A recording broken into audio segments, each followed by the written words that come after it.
Что касается непосредственно республики Башкирия, Башкортостан, но не сказала бы я, что мы там впереди планеты всей. Регион не так сильно развивается в лыжных гонках. Мне кажется, такая небольшая несправедливость, потому что, безусловно, есть снег, есть условия, мы знаем про эти условия, я там бывала не раз. Поэтому хотелось бы, чтобы в республике это было все так на более серьезном уровне. Лучшая лыжница 20 века Елена Вяльби душой болеет за любимые лыжи и ждет расцвета этого спорта в Башкирии.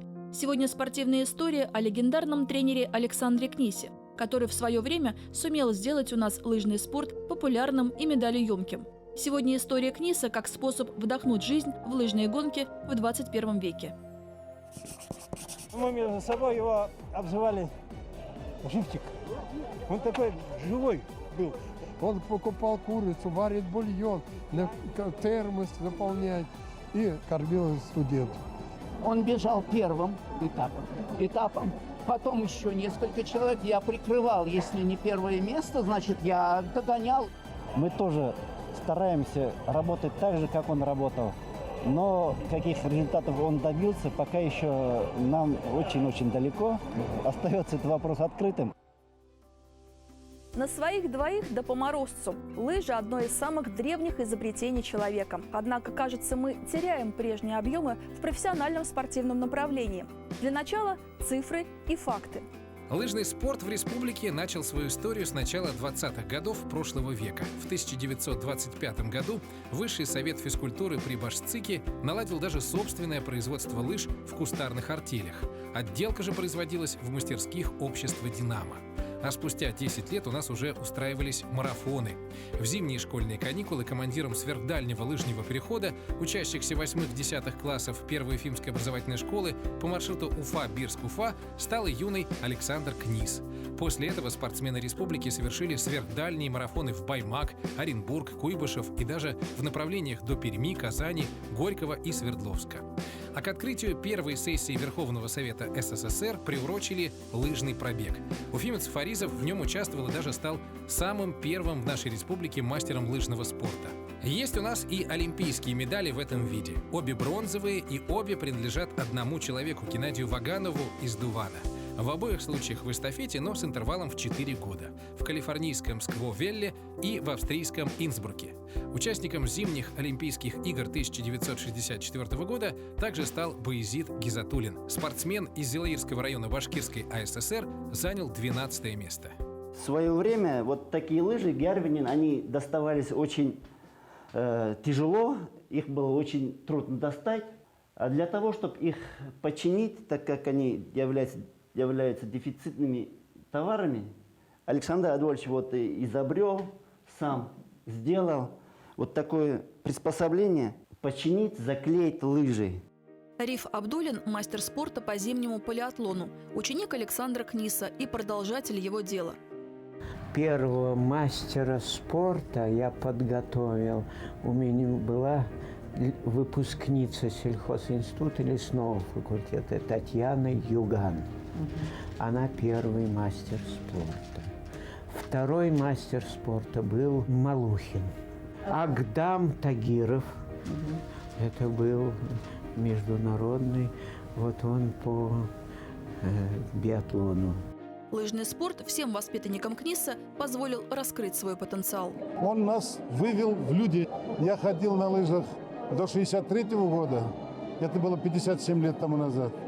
И потом начал ходить на лыжах, когда на пенсию ушел. Каждый день на лыжах хожу. На первых соревнованиях начал показывать хорошие результаты. И я зажил по-человечески. Мы же деревенские ребята. Семьи не такие уж обеспеченные. Александр Адольевич у нас стал не только преподавателем, он стал учителем, нашим родителям он стал. Благодаря него мы научились жить, он нас готовил ко всему. Спустя много десятков лет они, уже седые, уважаемые руководители и незаменимые специалисты, воспитавшие своих детей, внуков, а кто-то уже и правнуков, по-прежнему бодры и позитивно смотрят на жизнь. Они приехали со всех городов Башкирии и России, чтобы вспомнить молодость и любимого Книса, учителя, давшего старт в настоящую жизнь. Он ведь на каждой тренировке вместе с нами бегал. но это ежедневно 30 километров минимум было побежать. И вот сейчас вот сборная, когда бежит, биатлонисты, мы смотрим, на третий круг нас не хватило. Это говорит, что они не набежали километража, нет у них энергии того запала, который надо набегать километраж.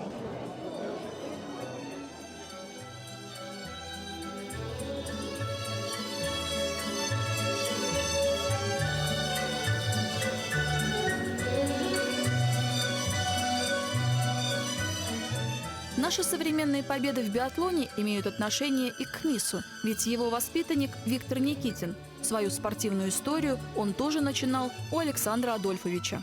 Все азы, которые он мне дал, которые я в тренировочном плане, в тренировочном процессе, я как бы внедрил свою подготовку. И, наверное, вы результат знаете, моих воспитанников все знаете. 18 мастеров спорта, из них подготовлены 2 заслуженных спортсмена Российской Федерации, 4 мастера спорта международного класса. Ну, из таких ведущих воспитанников это Чудов Максим, Бабиков Антон, Латыпов Эдуард. Раньше я скажу одно, что раньше биатлонисты никогда у лыжников не выигрывали. У них были очень сильные традиции. Это потом уже начали традиции лыжников утихать, и как бы уже стал выбор. Немного его же также воспитанники, которые начинали, ушли в биатлон. Так в чем феномен успеха тренера Книса? Весь процесс он разбивал на циклы.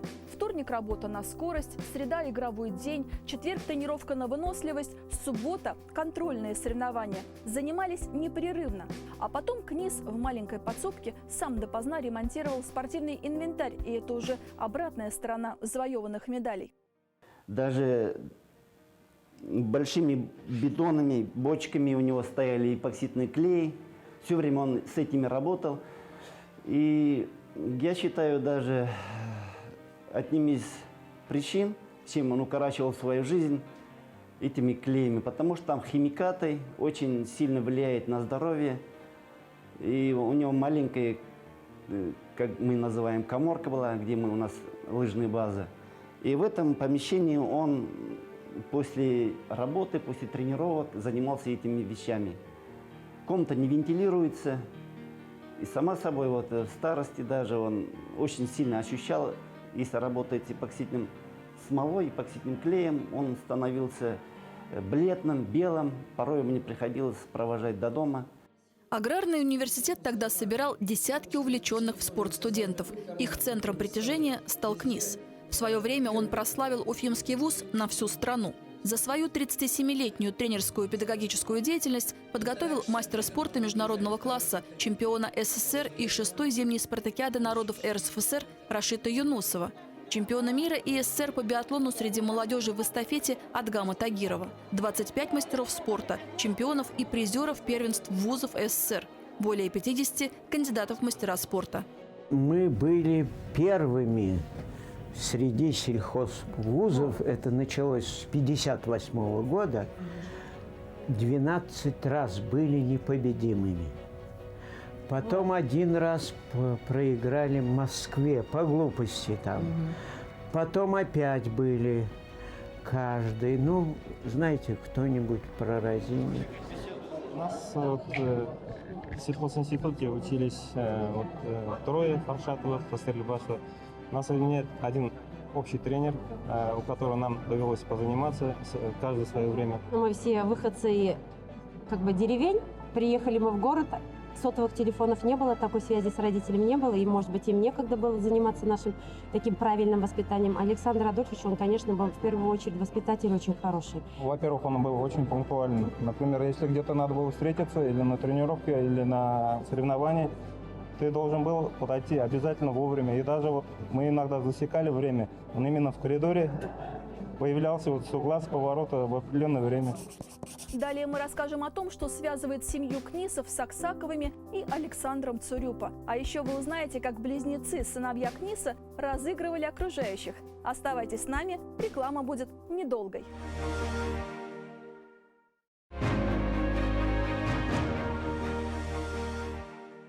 Близнецы от слова «близко». У них в аттестате одинаковые оценки. Братья Владимир и Георгий оба гордятся своим отцом. Многое с годами понимают про его жизнь более осознанно. Сейчас расскажем о необычной судьбе их семьи. Говорить будут оба, дополняя друг друга. Один добился успехов в области биологии, другой технически подкован. Книсы в квадрате, только в спортивной истории. Книс Владимир Александрович. А вот это Георгий Александрович Книс. Мы близнецы. И наш отец... не так похоже. Освещение, если плохое, похоже. Мы занимались спортом, но если вспомнить, да, эстафету, вот 5 декабря был День Конституции, эстафету вспомнить, он бежал первым этапом.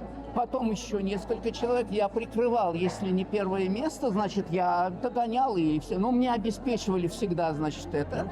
И мы кубки всякие в школе, да, у нас. Значит, при 3-й школе, бывшей женской гимназии, была спортивная школа. Значит, и мы занимали всегда первое место, потому что все занимались у Александра Адольфовича. У него и чемпионы Советского Союза, и чемпионы мира, и члены сборной Советского Союза очень много, и победители Кубка мира.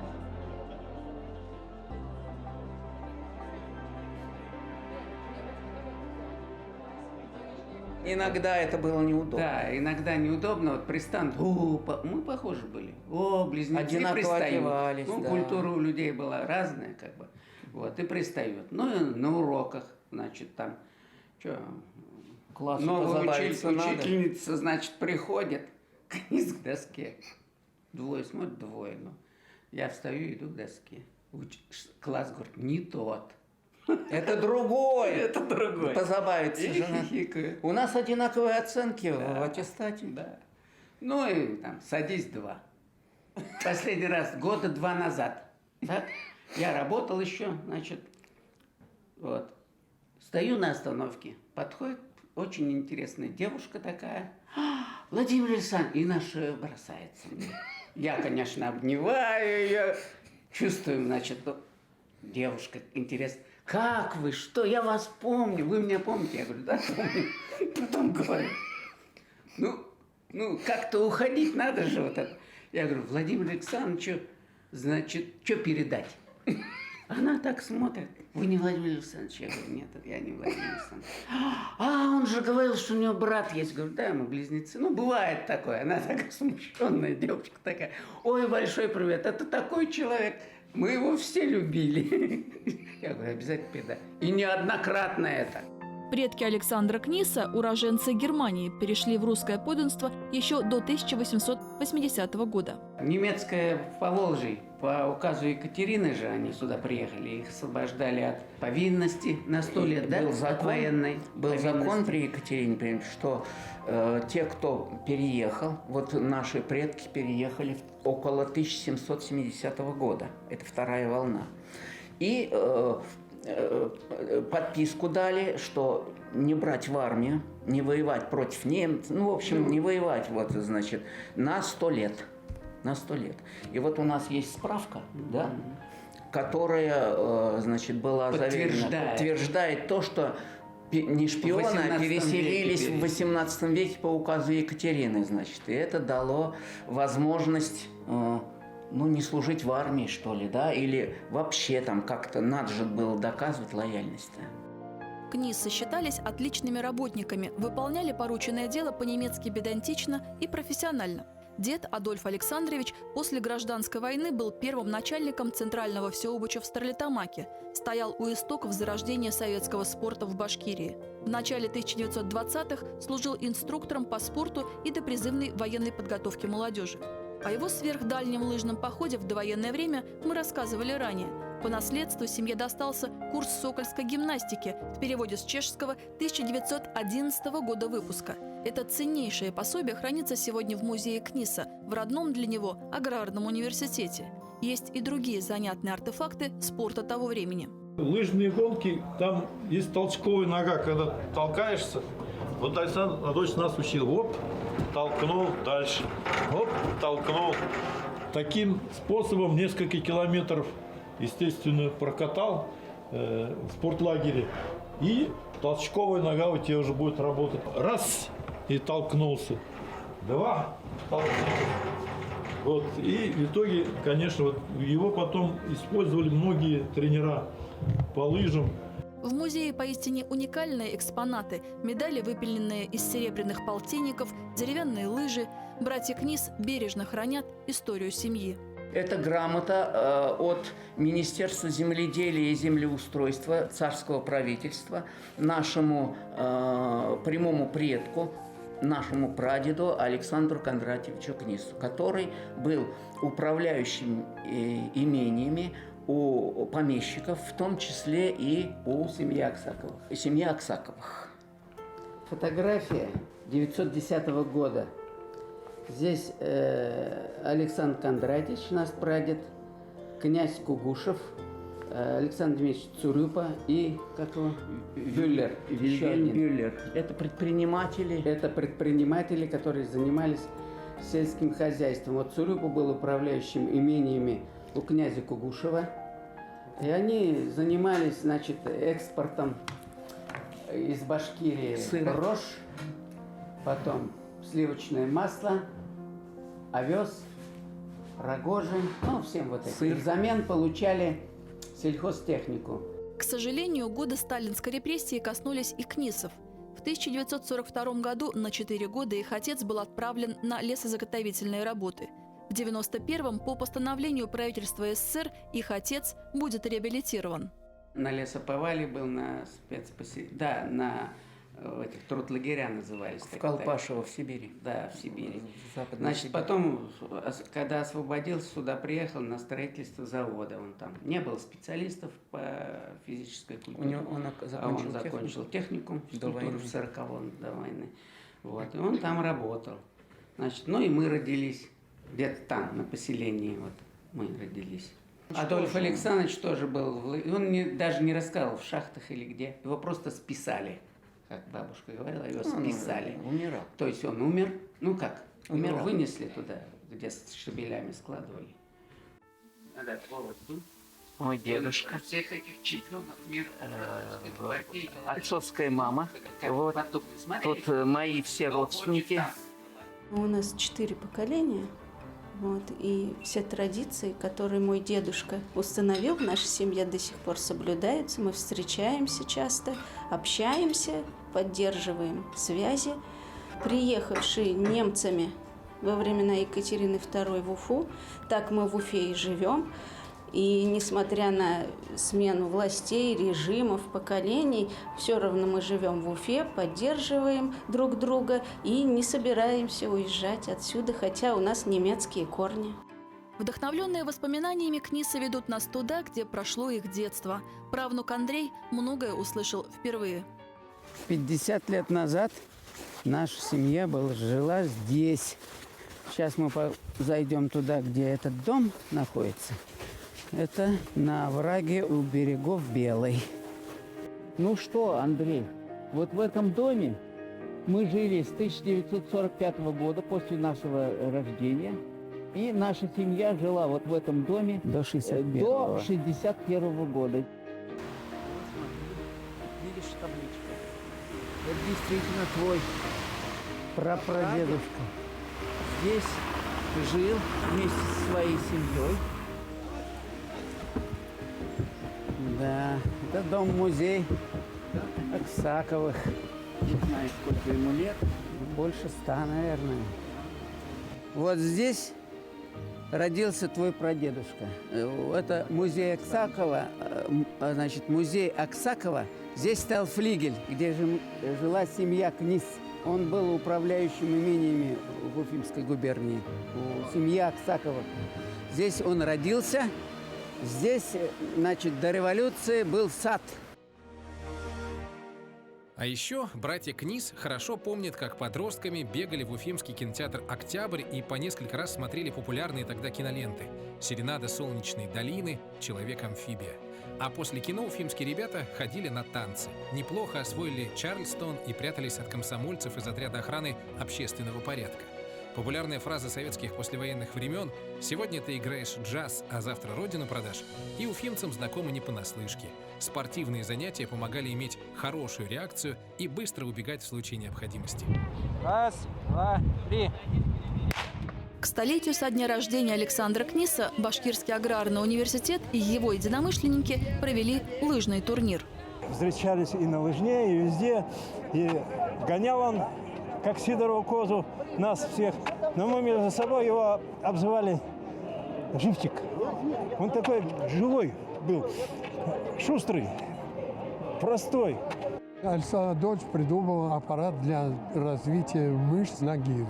И сделал этот самокат на велосипеде. И этот самокат я показал на Ленинградской конференции. Так. Его тут же наши лыжники так заинтересовались, фотографировали, брали у меня фотографию. И через некоторое время люди умные сделали из его самоката себе имя.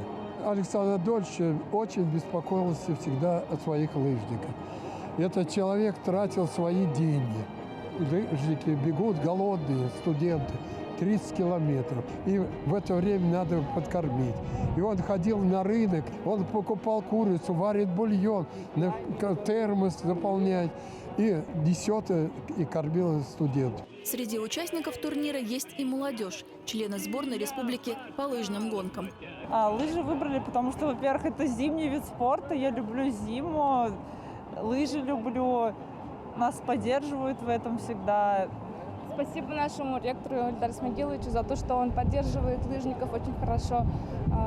Хотим выразить ему огромную благодарность, что вот он как-то выделяет лыжников, и мы, стипендиаты имени КНИСа, получаем стипендии. Нам очень нравится. Башкортостан находится в хорошем климатическом поясе. Уральские горы позволяют раскрыть потенциал спортсменов в Среднегорье. Активно развивается лыжный спорт в Учелах, Белорецке, Октябрьском и Уфе. Но современных достижений лыжников республики совсем немного. И это факт. В 1999 году бронзовую медаль на чемпионате мира среди юниоров в эстафете завоевал учеленец Александр Подомарев. В 2007 на чемпионате страны серебряным призером среди женщин в эстафете стала уфимка Екатерина Скопина. Далее у нас была серебряная медаль первенства страны женской сборной республики. В 2013-м Ольга Репницына из Октябрьского добывают бронзу на Всемирной универсиаде студентов. И в республике, наконец-то, спустя 30 лет появился судья всероссийской категории по лыжным гонкам Андрей Матвеев. Но хочется новых имен, новых энтузиастов и продолжения славной лыжной истории в новом сезоне. Я люблю этот вид спорта, и мне кажется, в общем-то, надо работать только над тем, чтобы он еще более активно, как говорится, имел такое хорошее движение. Дети любят кататься на лыжах. Но я могу сказать, что мы на самом деле динамично очень развиваемся. У нас огромное количество спортсменов занимается, больше 800 тысяч детей ходят в детские спортивные школы. Единственное, кто во всем мире проводит лыжню России, которая уже многие годы является таким, ну, наверное, одним из главных спортивных мероприятий зимних. 3, 2, 1! Участниками лыжни России 2020 в столице Республики Башкортостан стали более 10 тысяч человек. В этом году массовая лыжная гонка прошла в рамках федерального проекта «Спорт. Норма жизни». Его цель – увеличить количество занимающихся физической культурой и спортом россиян до 55%. На лыжне спорткомплекса «Биатлон» и воспитанники Рифа Абдуллина. Ученик Александра Книса работает на кафедре физвоспитания Аграрного университета и уже сам подготовил 16 мастеров спорта. Навыки, полученные от великого учителя, теперь передает новому поколению студентов. Мы тоже стараемся работать так же, как он работал. Но каких результатов он добился, пока еще нам очень-очень далеко, потому что то ли мы сами такие, то ли уже поколение не то. И поэтому остается этот вопрос открытым. Нельзя сказать, что лыжный спорт у нас совсем забыт. В спортшколах республики сегодня занимаются порядка 5000 воспитанников. И уроки физкультуры на лыжах в общеобразовательных школах в нашем регионе в большинстве своем проводятся. Пусть история целеустремленного Александра Книса станет примером, как один влюбленный в свое дело тренер, вопреки преградам, сумел сплотить вокруг себя сотни любителей спорта.